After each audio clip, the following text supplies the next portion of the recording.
So just looking at the wiring harness now, and I have this 1320 plate right here that was like that AC block off plate. I had that on the inside and that on the outside in the engine bay. That's gonna be a really good hole to feed the ECU wires through. Well, you know, it's, there we go. That's a nice big opening for it. Otherwise you gotta kind of drill something through or get the nice plug, that like one plug that Rywire has, but I obviously don't have that. So I'm gonna figure out what to do with the rest of this line. Obviously it's not just gonna sit on the header. I'll have to get it up around somewhere like that, I'm thinking. But here we were all fed through. That's the hole, the wiring harness.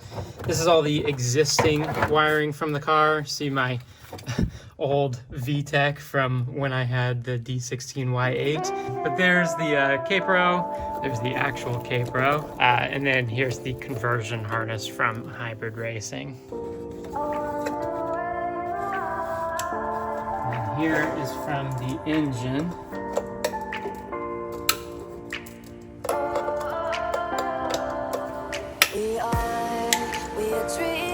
From the engine harness right here, these two. And this guy's from the conversion harness. This guy just kind of hangs out. And then this is the conversion harness connected to the engine harness here. The heater for the relay here, so that's just got to get mounted up somewhere. This guy right here is what's going to have to be routed along the firewall. I'm going to use some zip ties probably and zip tie it to that guy. And then up on into here. Hybrid conversion harness actually plugs into the plug up in here, not into the driver's side, like shock tower area. Kind of like not the easiest to show down here as I'm laying on my back. But essentially, this connector right up here, is just disconnected. I'll tell you what, it is much easier with the dash out.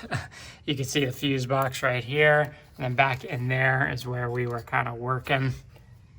If you look up and under there, this little holder was kind of up in the dash, and then you got this connector, and this is the part that's running through the firewall here. And we run this guy on over.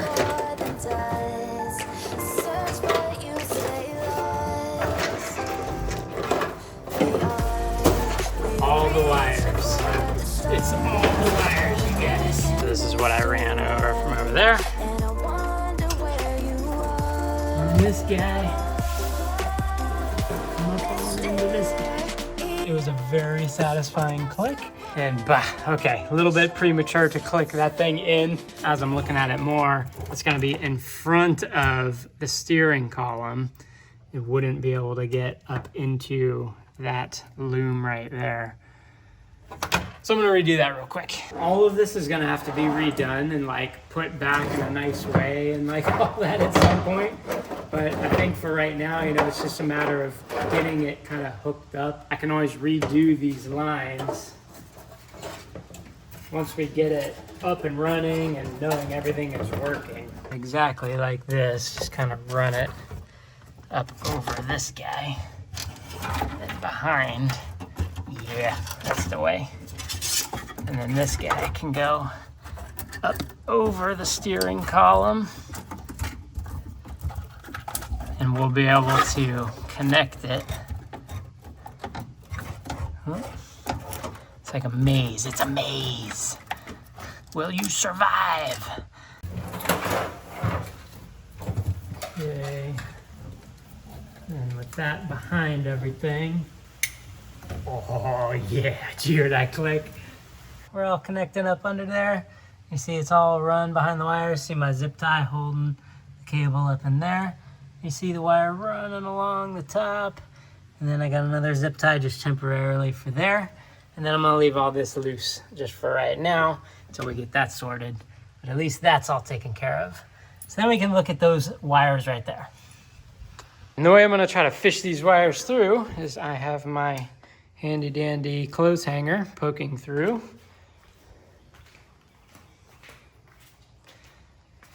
And I'm gonna attach the end of these 3 wires on up to it, if you can see it back in there somewhere. I promise it's there.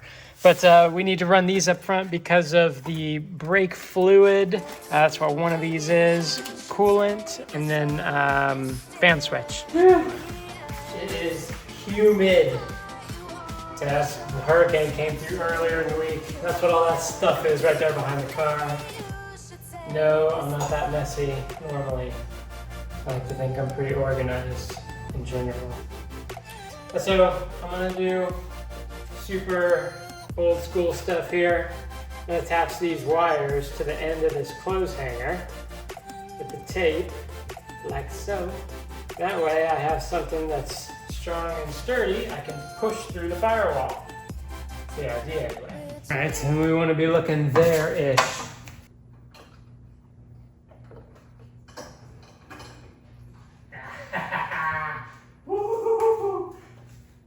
Yeah, buddy. I mean, come on. Come on. It works.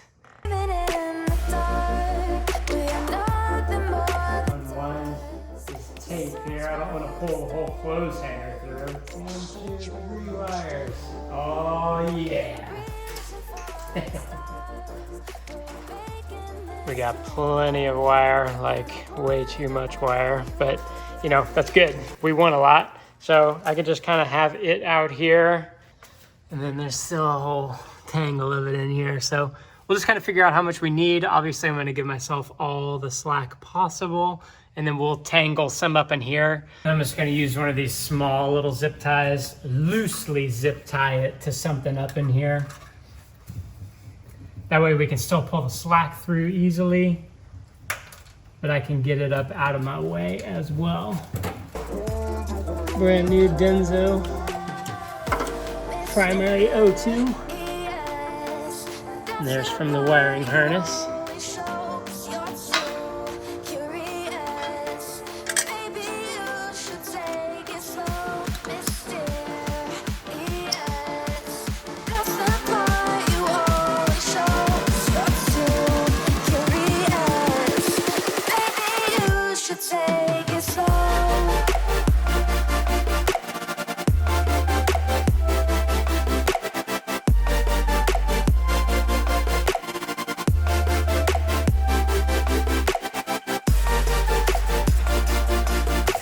Okay, so back in the car, into the wiring harness. This was the part, honestly, that had been making me nervous the whole time. Like, and really that's just out of ignorance. I hadn't looked up the wiring diagrams yet, so I'm like, ugh. But I have studied the diagrams now. And honestly, it does seem kind of simple.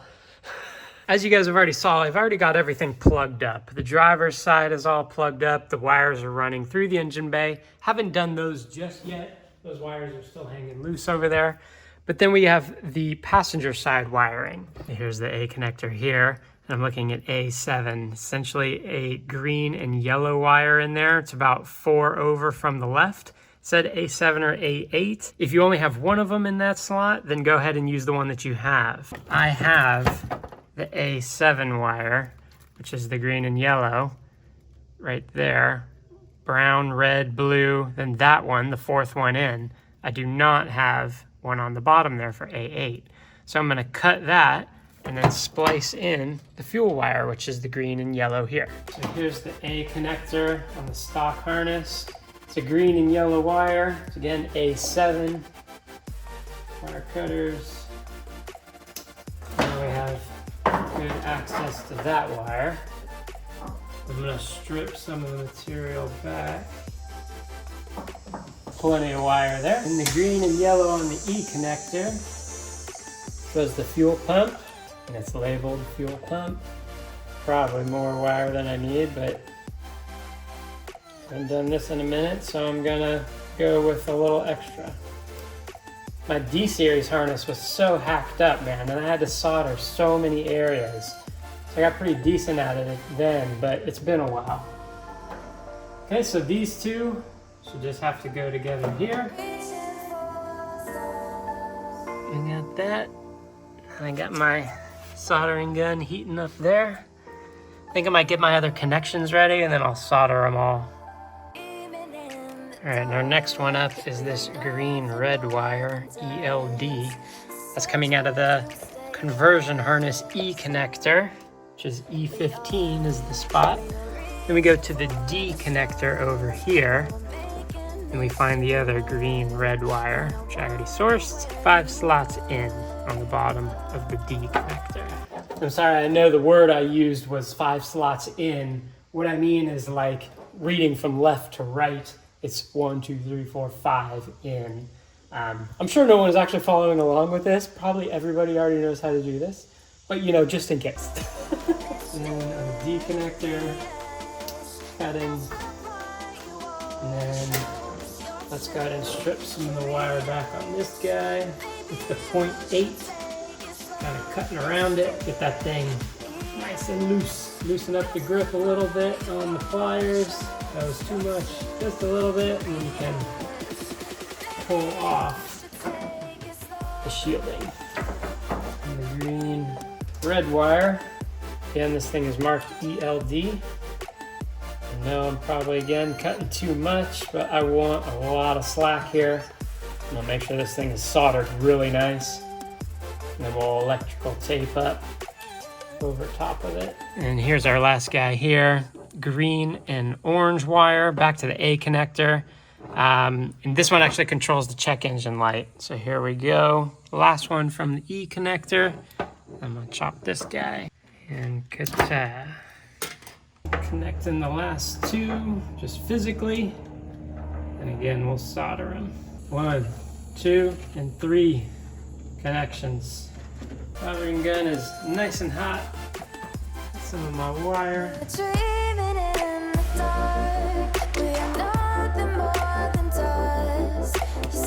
Oh yeah, this feels familiar. It's like the good old days. That's a strong connection right there, son. That's gonna do work. Okay. Feeling confident. One of the things I was definitely unsure of before and had to look up, but you know, Google wins, so I know now. This is a T-tap, and essentially we need to connect this wire from the E connector into another existing wire that's already on the hybrid conversion harness. T connector, you're not actually cutting a wire on this guy. I mean, I guess technically are, because this thing is going to do it for us, but you don't cut into it. First, we take this wire here, this loose wire, which is going to control the battery light, and we plug it into there. And then you see how it has this little connection thing right here. That gets plugged into this. This is going to close on the wire that we need it to, and when you close it, it has this little hole in the back that plugs into that. And this is our guy right here, this blue and white. My tap thing. Wires might be just a little bit long. Broke out the vice grips, because they always do work. Clamped this guy on, just using my hands, just clamped it over that wire, then use my pliers to tighten it. And then this should be it in here. Boom. Freaking wires everywhere. And go back in. And go back in. Woohoo! I know it looks like a mess, but it's there. So clearly we're gonna have to do some kind of like cleanup and wire management and all that. I still got all the, you know, the stock harness stuff, and I'm thinking I'm gonna have something up in here. Like it'd be cool if there was even just a little shelf thing almost that all this stuff could go in, or I don't even know what yet, but all this over here, it would be cool if the ECU could also mount in its stock location. But you guys, here we are. All these connections done, soldered up. Easier than I thought, you know? Just needed to gain some confidence, do some reading, and get it done. Yeah, everything is now officially connected up to the ECU. Last thing I got to do is this OBD2 port. We can just, you know, mount up somewhere. It could be over here, it could be, and then this just got to bolt up essentially. And then we're done with the conversion harness. We could come up to here. with the wires that we ran through the firewall. This green and white wire here is for the fan switch. A few different things. We don't actually have to run this, I was reading. The KPro can control the fan switch temperature. But since I'm already doing all this wiring stuff, I figure I am gonna go ahead and wire it up. If anything, if we don't end up using it, I'll at least have the sensor connected. We're gonna run it down there at the bottom of the radiator, and we just need to see how much wiring we're gonna have there. I'm not sure that I'm gonna do that right this moment. I'm gonna wait and see what the guys say when they come over too. But essentially we just have to take one of these wires, connect it to that green and white wire, then the other wire, whichever one, gets mounted to the chassis as a ground. So we'll strip some of the wire back, we'll shave away a little bit of the paint and make sure it's bare metal, and then we'll ground that. The other one that I have is the coolant temp, which I already have the coolant temp up here. So I'm gonna have to look into that one a little bit more, not sure in the exact moment.